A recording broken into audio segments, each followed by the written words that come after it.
Welcome to another great session. I'm your host, Christoph Senn, and our podcast sponsor today is strategytraining.com. If you want to strengthen your strategy skills, you can get the overall approach used in well-managed strategy studies. It's a free download, and you can get it at firmsconsulting.com/overall approach. And I have another gift for you. You can get McKinsey and BCG winning resume, which is a resume that got offers from both firms. And you can get it at firmsconsulting.com/resume PDF. And today we have with us Christoph Senn, who is an adjunct professor of marketing at INSEAD. He frequently works with leading companies, including Coca-Cola and Microsoft. And he is also chairman of boutique consultancy, AMC, and the founder and CEO of Valuecreator, which is a software startup advancing the practice of value creation. Christoph, welcome. Thank you so much for inviting me. Looking back on your journey, can you walk us through some of the key moments and challenges that brought you to where you are today, doing the work that you're doing today? And maybe you could share with us what were some of the pivotal experiences or decisions that really shaped your path? Well, that's a great question to start with. And I would admit there were a few moments where I was indeed thinking by myself, what does it now mean, which path to take? But I would say the most decisive moment, which all triggered, in fact, this research, we are seeing some results here today and the journey still continues, was when I was leaving or graduating from university and had a chance to land a first job in a coatings industry environment, so international scope, a lot of travel, a lot of different cultures, behaviors, sales methodologies to learn and to perform.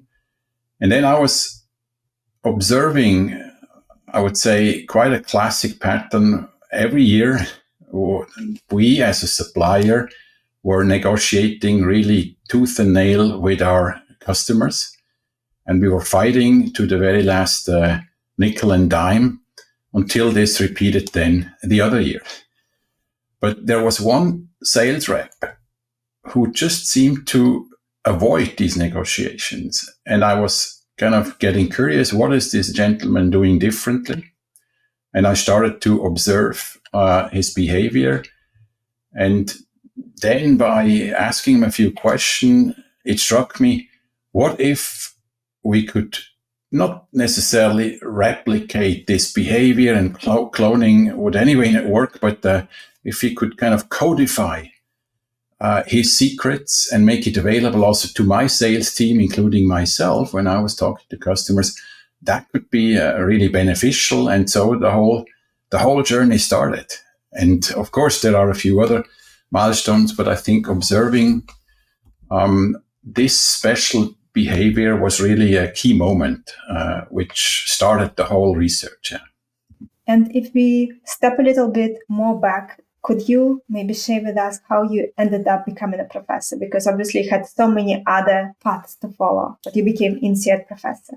Yeah, well, look, I couldn't plan for that. In fact, I'm a teacher by first training, and I think you have a wonderful career as well with several wonderful milestones. But I think the passion for education always stayed with me. But I also found it very interesting to explore business. I always saw this as a fascinating, not test bed, but living proof of application of concepts. And I would say I was tempted to stay in industry, but then as life plays out, you get an offer. Why don't you come back and teach? And then I accepted to return from corporate life to university under the condition that I could still work together in an advisory role with real life companies. So ever since 30 years, I'm carrying two hats. One is the educator, the researcher hat, and the other is really go in the front line, talk to senior management teams, and try to help individuals and organizations to build better business relationships. So I was fortunate to be many, many times at the right moment, at the right crossroad. And of course, there were a few mentors, which I will give credit to, who also advised me, now it's probably better to do this or that. So you cannot do that all alone. No. 100%. Meeting key people along the way. Sometimes it's even one person that can make tremendous difference. So I'm so glad that you had people supporting you along the way. So let's talk about your work. What is Triple Fit strategy all about? In one sentence, Triple Fit strategy flips this traditional single fit perspective. This is my product and you should buy it or take it or leave it. Flips that single product market fit perspective to a threefold fit. So when I was observing this sales rep's behavior I was talking about before, I quickly learned that he was not just going out there and sold all the time. He was not selling. He was rather collaborating with his customer. And that, by the way, became one of the titles of our recent article, Stop Selling, Start Collaborating. Quite provoking, but it says it all in one line. But this gentleman was telling me, look, it's not so important whether our products are really the best or not. But what's important is that our strategies match to a great extent with our customer strategy. And that does not mean that we have to have full alignment or partial alignment, but we have to agree on the priorities. And that's a first fit area. But when I asked him, okay, where do you get that from? He said, okay, I'm talking to the right people, boardroom to post room, top level to frontline level, and I communicate in a way which is not suspicious. I'm not the threatening sellers style. I will openly also admit some weaknesses, and that creates trust. So these three blocks, strategy, relationships, and communication, form what we call a first fit at the planning level. But there are more fits, because when we come back then to products and solutions, undisputed, you have to have good products and cannot conquer the market with a lousy offering. They derive from your knowledge on strategies on both sides. So that is important, that you don't start with your product first, which is, I think, a little bit counterintuitive to what you hear every now and then in the old school innovation teaching. Okay, have this wonderful invention and then you just go out and be successful. But products and solutions alone will not make it. So you also need processes and systems to execute it properly. So that's the second fit. And then, of course, it's all about resources. What about the people? What about the structures they operate in, hierarchies, legal entities, and so on, plus the knowledge on both sides, explicit or tacit knowledge, which forms another level, the third one we call resource fit. So when I summarize triple fit, also because it's a threefold fit, we're no longer talking about this product market fit. I've got this product and you can take it or leave it. No, I have a planning fit with strategies, relationship, and communication all aligned. I have a execution fit with solutions, processes, and systems aligned. And I have a resource fit with people, structures, and knowledge aligned. And that means that we are creating a connection between two organizations, which is far broader and stronger than anything most sales methodologies that we're talking about before. Hence the name triple fit: planning, execution, and resource fit. But the fun part is, it is all here. But how do you get there? I think that is probably, if I would have to summarize the whole logic of the book in one sentence, it would mean, think about how would we try to shape the industry together, we as sellers and you as buyers, if we were one company, what would we then prioritize? How would we talk about things, or maybe stop doing some things or start doing something? So what if we were one, would call naturally for a broader perspective, not just one fit, but three fits? That's, I think, in a nutshell, the whole underlying principle of triple fit strategy. This is a powerful way to think about it. So what are some of the questions to ask clients to get a better sense of how an organization can develop something that is most helpful to the client? I think this is where our research really has brought us a few steps forward. In good practice, we developed about 150 questions. And then we tested these, and we boiled it down to about 90 and then 30 and finally 10 questions. And I think there are 10 questions which every seller wants to ask their customers. I would say at least their strategic customers, and in business to business or business relationships as such, you always have quite important relationships. So it's a limited number and you can afford to ask these questions. The first question is, what is going on in this relationship? How well are we performing? And that is kind of an icebreaker question, which is more or less similar to what some of our viewers and listeners probably know as the Net Promoter Score. Would you recommend this supplier to peers or to other companies? But it goes deeper, because when you look at the perception behind, if a customer rates you on a scale from 1 to 5, you are quite good, but you only get 4 stars out of 5. There is a reason why they are giving you 4 but not 5 stars. But if you stop with this one question, and I think that's a little bit the challenge, you're not getting enough substance and the insights why this is the case. So there are 9 more questions which we advocate and encourage companies to ask, and each question is associated with one of these building blocks of the triple fit canvas. And it starts with a strategy question, of course. How well do we really understand each other's strategies, and especially us as a supplier? And what's important is when you go through these questions, it probably takes about 10 minutes to gauge the customer's perception on that. This is a wealth of information which you then can go back and not only thank the customer, but also invite the customer to explain, why did you give us here only 3 stars out of 5? Or, wow, my God, you only gave us 2 or 1 star.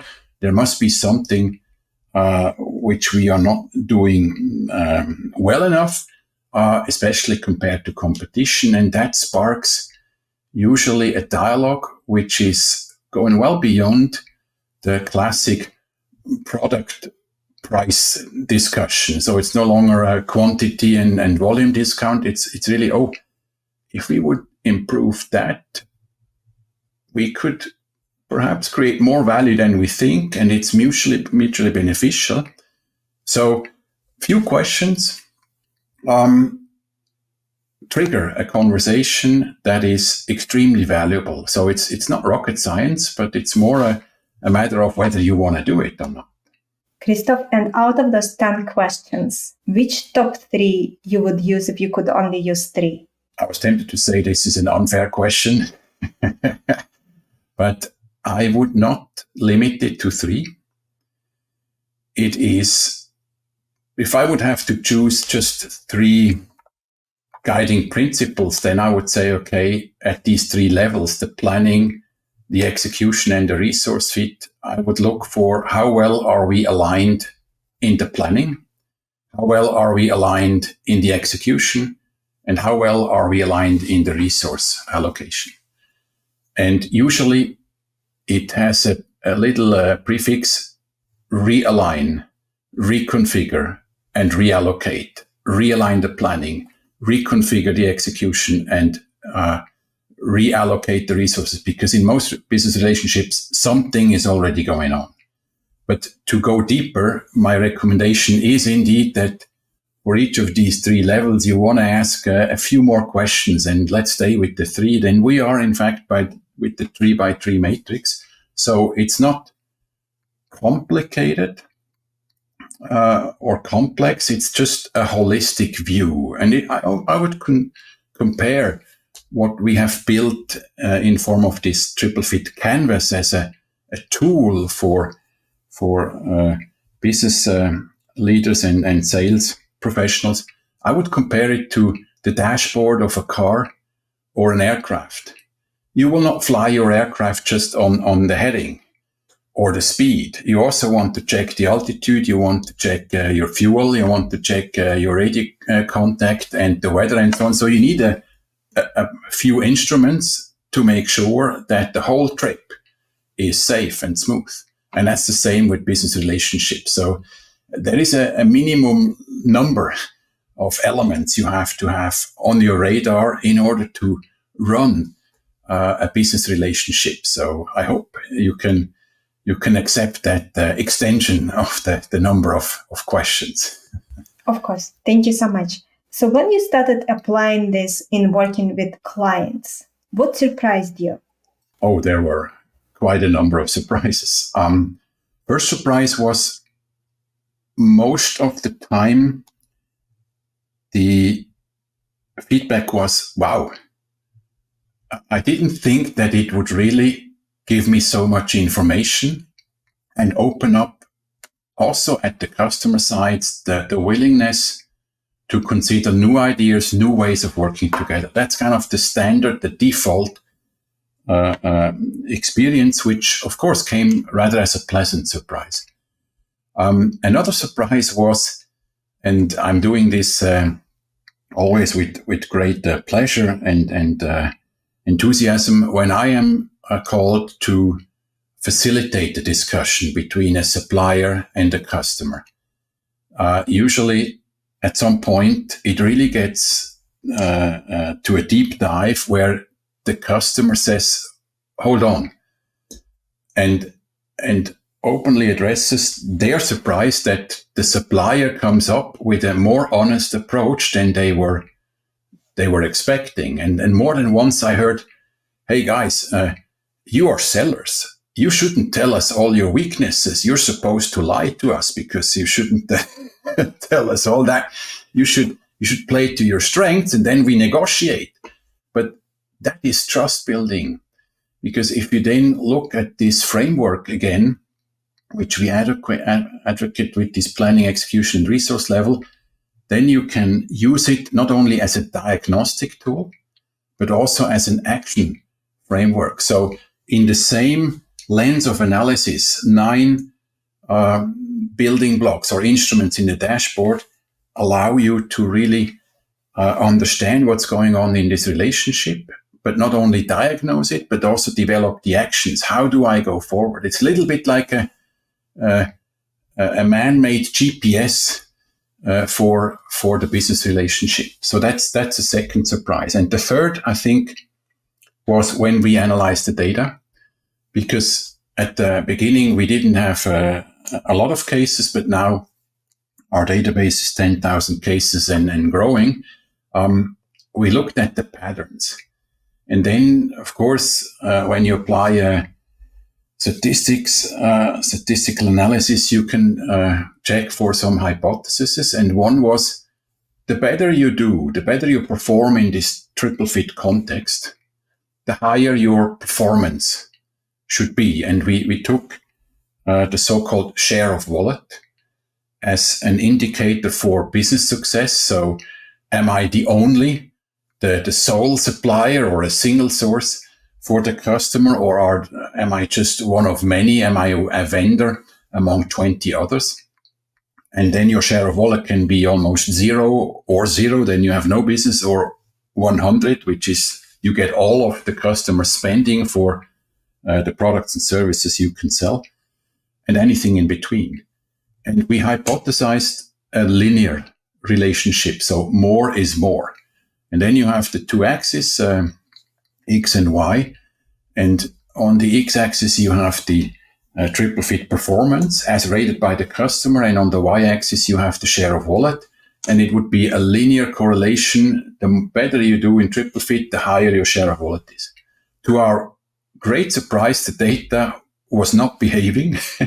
The data showed not this linear correlation, but it kind of gave us an S-curve, which means that you need to have a certain solid performance level before you can expect the relationship really to take off.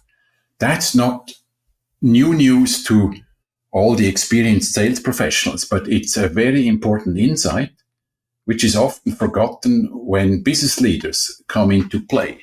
The sales professional at the front line know I cannot change a lousy, low-rated relationship overnight. I need to fix a few things. But the sales leaders just see, okay, there is a potential.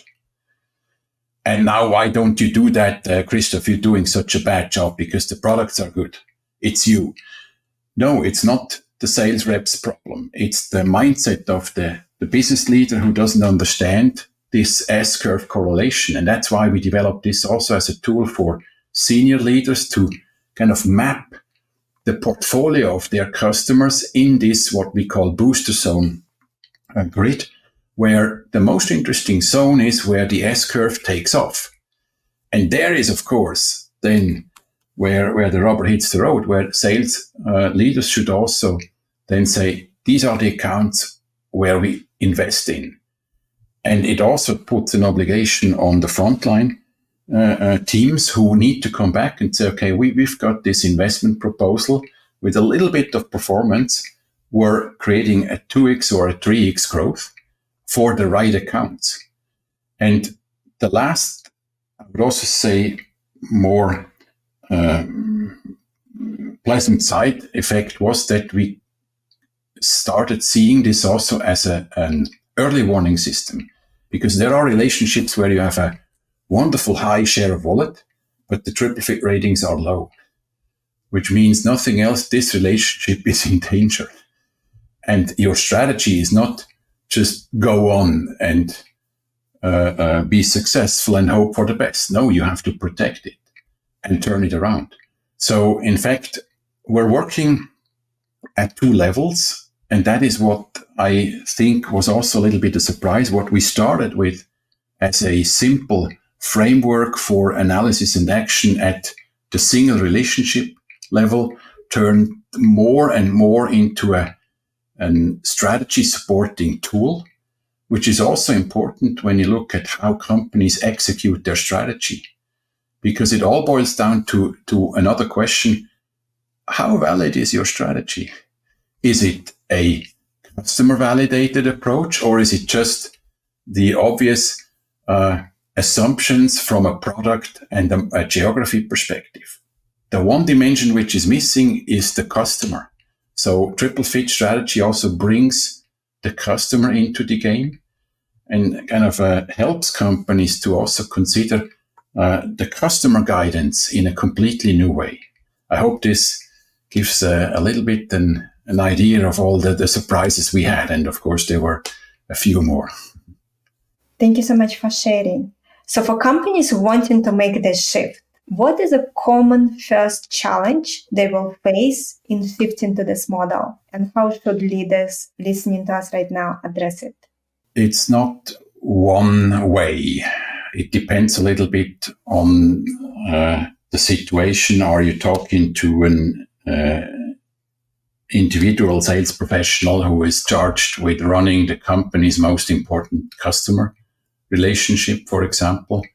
Then, of course, our advice is just go forward full force and do what we call first a maturity check of the relationship.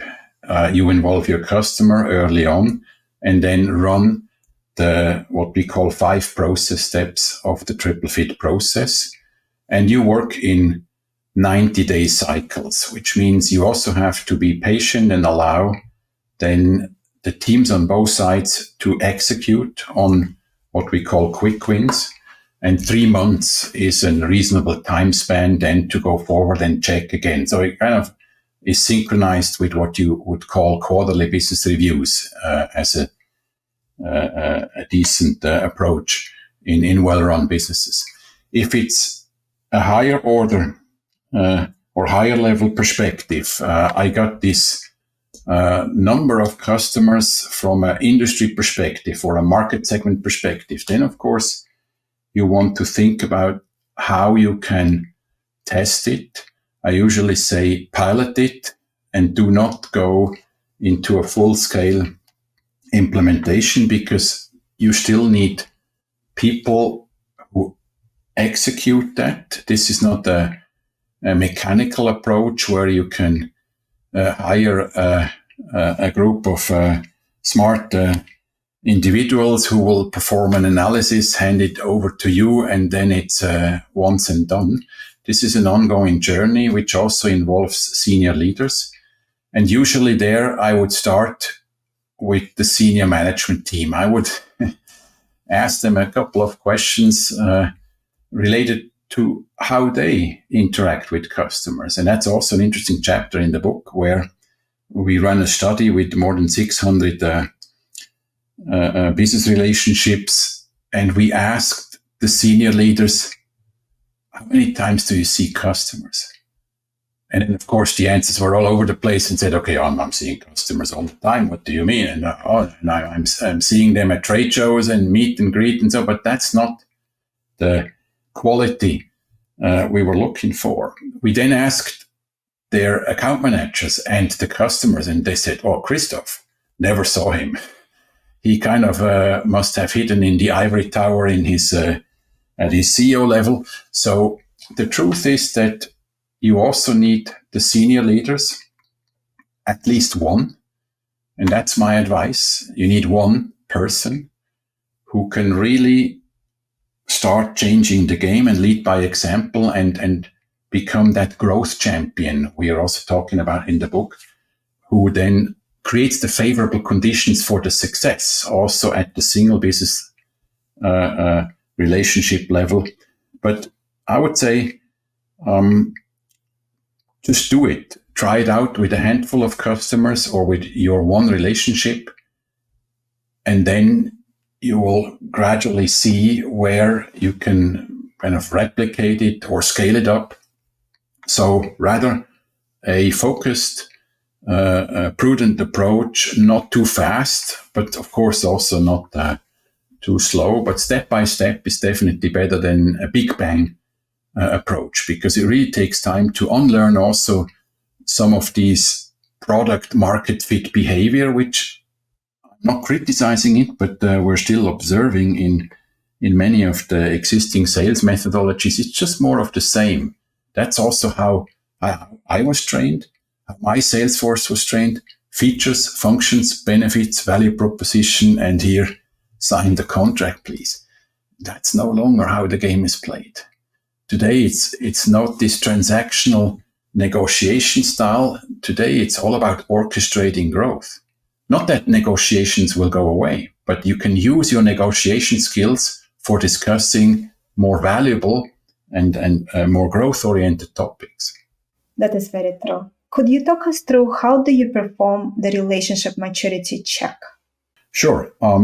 The relationship maturity check goes back to these 10 questions, which I was mentioning here at the beginning. In fact, it's something which we invite every business professional to consider for at least their top 5 or top 10 customers. Start with asking this question, what's going on in this relationship? How many performance stars would you give us? 1, 2, 3, 4, or 5? 5 is the maximum. That's an easy icebreaker question. And then you go through all these building blocks from strategy to relationships, down to solutions, processes, systems, people, structures, and knowledge all the way through.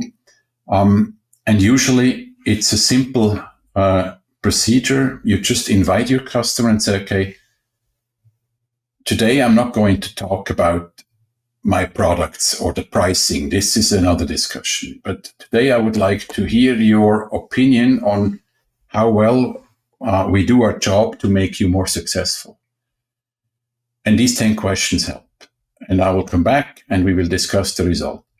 What you do then, and I think this is where most classic methods of customer satisfaction surveys stop. You're not just analyzing the results all by yourself. You go back to the customer. And we had that case of a brave account manager. She was taking over the relationship in Brazil with Natura Cosmetics, well-known brand here, of course, especially in South America. And she tried to invite the customer to a workshop. And the customer said, it's not the right time and we have to wait. But her duty was turn around this relationship.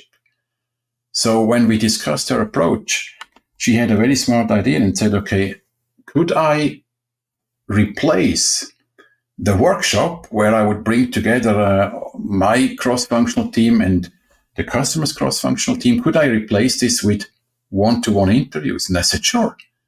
Why don't you do that? Just pick up the phone or get on a Zoom or a Teams call and ask these 10 questions. Sometimes she sent these 10 questions before, customer was filling it out 10 minutes, and they had a discussion basis. She did about a dozen interviews, and finally she compiled the data and saw a pattern. By putting all the answers together, she identified 2 areas out of the 9 building blocks, which were really high priority for the customer. So she went back to the decision maker at the customer and said, you know what?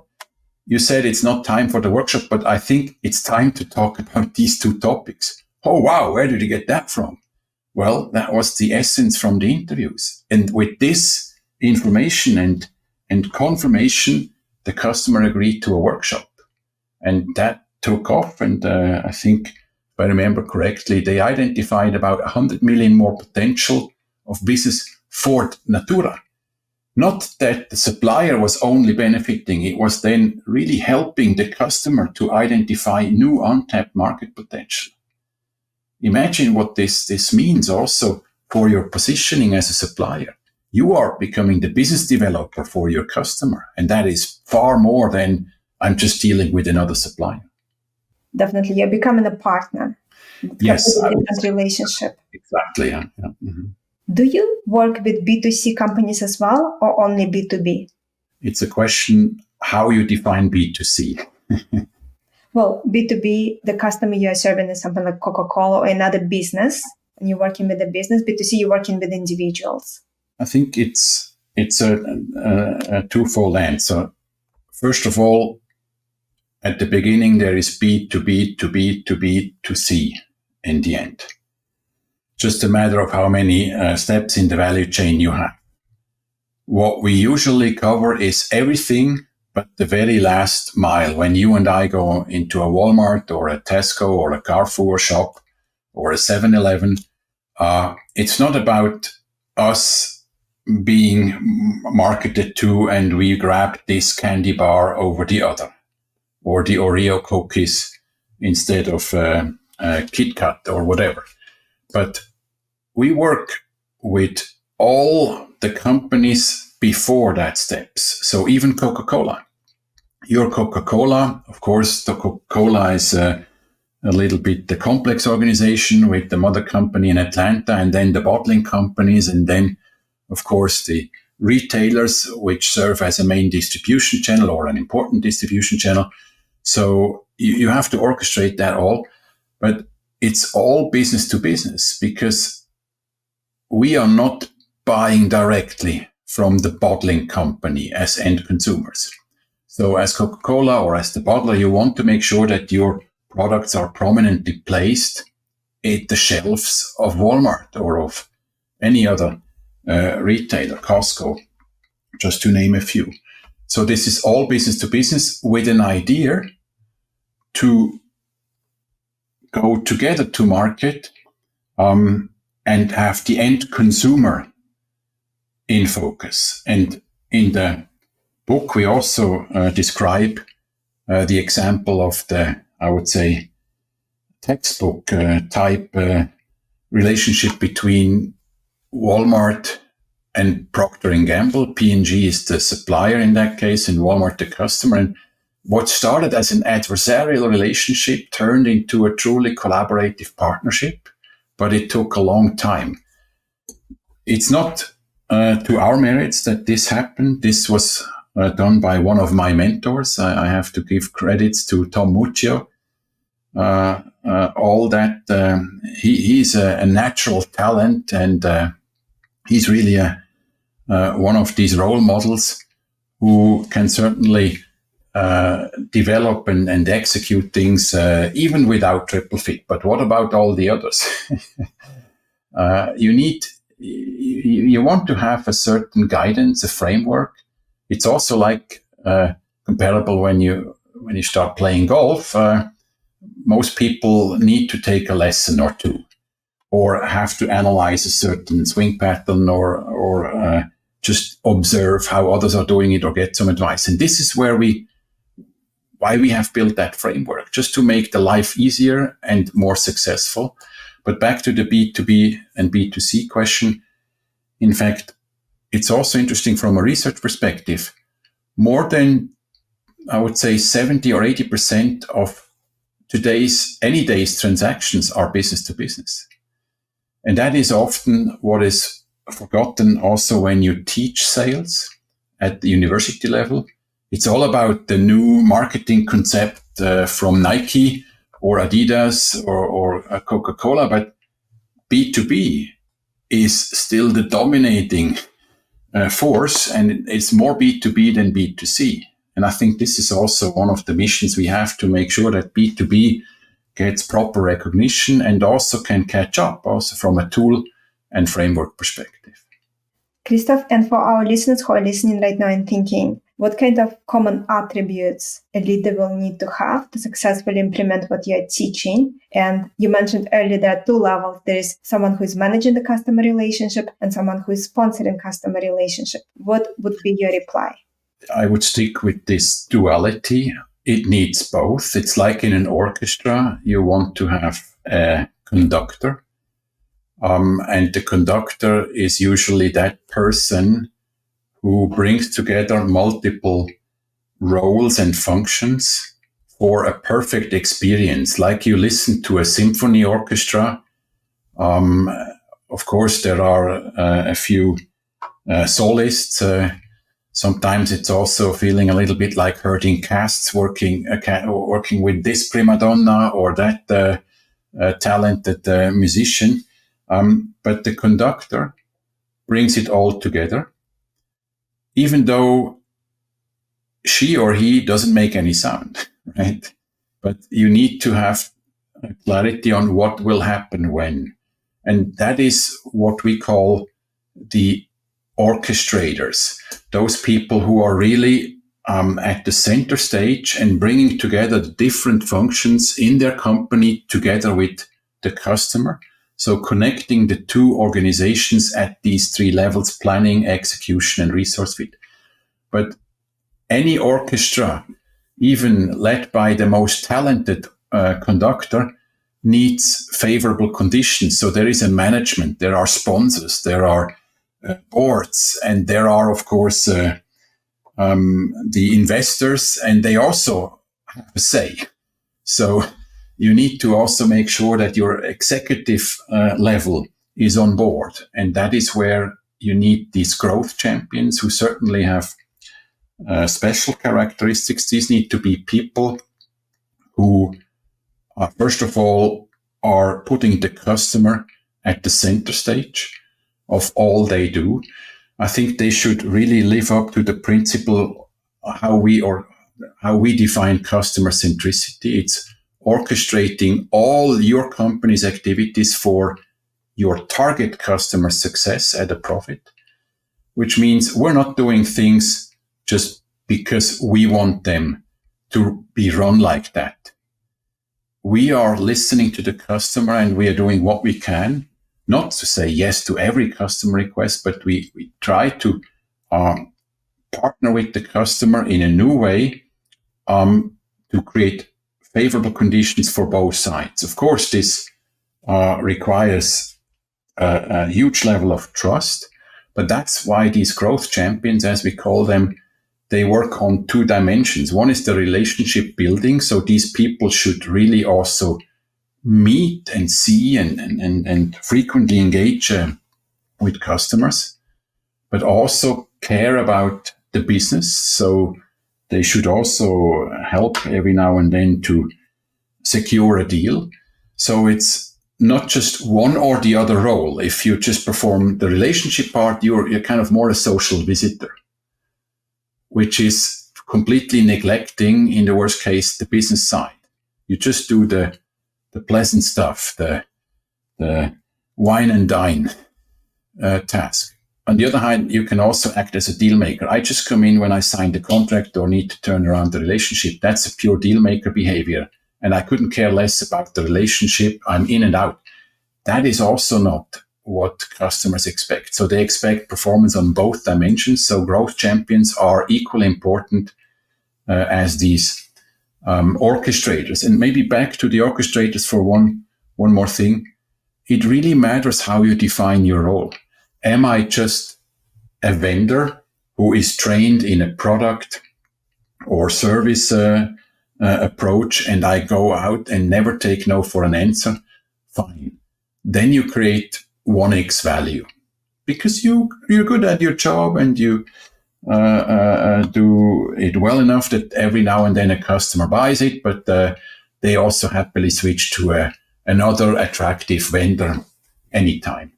But if you turn to become an orchestrator, you are starting to help the customer to make more, get more mileage out of the relationship. So your efforts shift from negotiating better to advising the customer at a different level. Hey, have you thought about this? Or we see that you're losing money here. I did this analysis. And that reminds me of one case, if I may, where a customer was challenging one of my clients and said, okay, you're already good. But if you want to differentiate yourself as a supplier, help us grow in Asia. That is a call to action, because it's no longer about, I need your product at half the price. I need your business advice to perform better in a key region with potential. What's your answer going to be? And that is, of course, then the choice where we say, okay, you better want to have a broader perspective, triple fit, instead of, okay, I may have these 3 products which serve your Asian market. The last question I wanted to ask you about this topic is, with the clients that you have that were more successful, what did they do differently? I think they, at some point in time, sooner or later, went all in. They said, yes, we could go on with our standard playbooks, standard approaches, and create this amount of value maybe here. But if we look now what happened with our triple fit powered accounts, we see that the level of performance is already here. So what do we want to have in the future? This level or this level?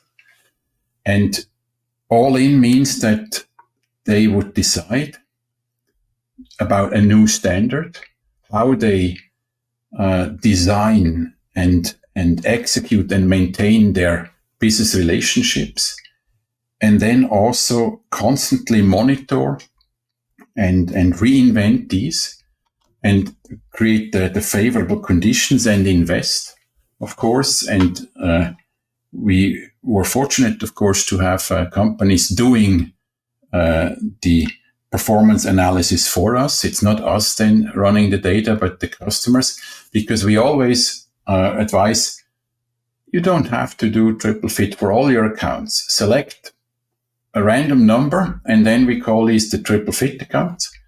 And then you have the rest, which is the control group.